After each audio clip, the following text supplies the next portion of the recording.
All right, so more historical texts and things that are, related potentially to aliens.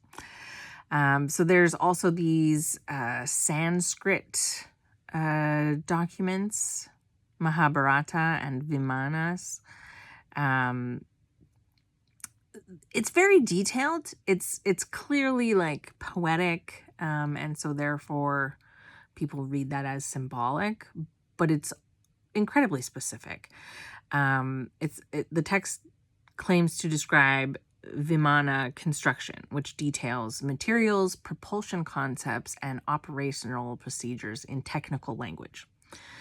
There's also descriptions of nuclear weapons, which obviously that would not have been possible at the time.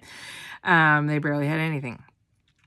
So the Brahmastra weapon is described as producing a pillar of fire followed by mushroom-shaped clouds, followed by rain of ash, followed by years of darkness and crop failure. That pretty much seems to be like a nuclear explosion to me. That's how I would describe it if I've never seen one. And those were the words, if I had to choose things from my environment to compare it to, column of fire, shape of a mushroom, Sidebar, there's also the elongated skull thing, and some of it for sure is just like a cultural tradition of wrapping the skulls and shaping them that way. But there are other ones where it's like, it's not just that. There have these elongated skulls, but also the cranial volume is higher. That's not that's not a thing that you can do with you. You can't just make the volume higher. You could change the shape.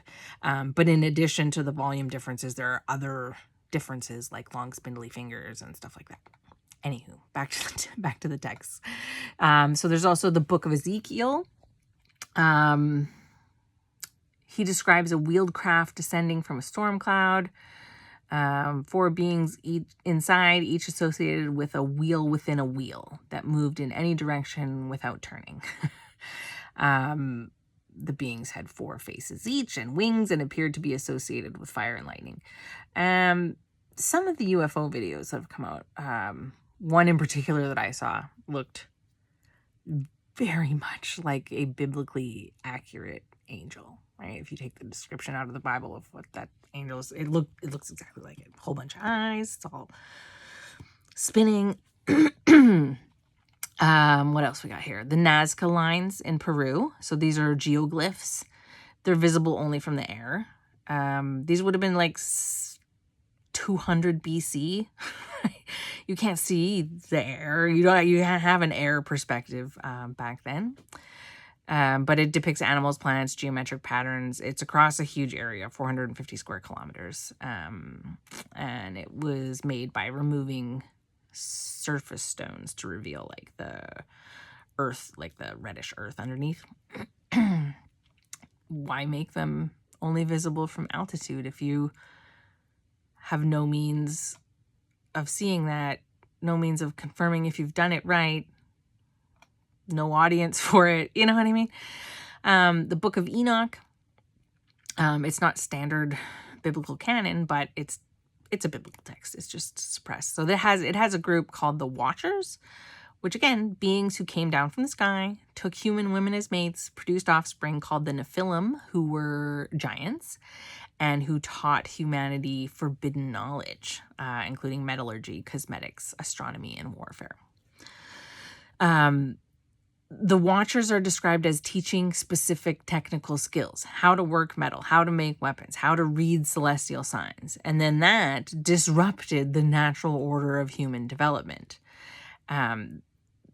Genesis 6 in the Standard Bible contains the same story, just a little compressed. The sons of God saw the daughters of men, that they were fair, and they took them wives of all which they chose. The Nephilim are mentioned as mighty men of old, men of renown. The biblical scholarship calls them the sons of God. Then we also have the Dogon people. They have like very detailed and precise astronomical knowledge about the Sirius star system. that you couldn't have had without a telescope, and there definitely wasn't any telescopes then. They knew that it had a companion star, that it was a white dwarf, invisible to the naked eye, that it was really dense, that it had a 50-year orbital period. This all turned out to be correct when confirmed by astronomy in the 20th century, right? It's not a coincidence. There's no such thing as coincidences. And then indigenous cultures across the Americas, North and South. Virtually every indigenous tradition has some account of a being who came from the sky, interacted with early humans, provided them knowledge, and then left or changed their form of contact. There's the Hopi, who describe the Kachinas. These are like ant people that live underground. The Cherokee have the Nunahai, immortal beings who lived inside mountains and underwater, sometimes visible, sometimes not. The Lakota had the Star People from the Pleiades and were the original ancestors of humanity. The Mayans, like so many. These stories and traditions, these span thousands and thousands of years, dozens of different cultures, all over the world, separately and simultaneously, with no evidence of transmission of said stories and technologies to one another. And they all follow the same structure. Beings from the sky or underground, contact with early humans, transmission of knowledge, interbreeding with humans, and then withdraw or change relationship, and expectation of return. This is so common and across so many different times and places that it just, again, not a coincidence.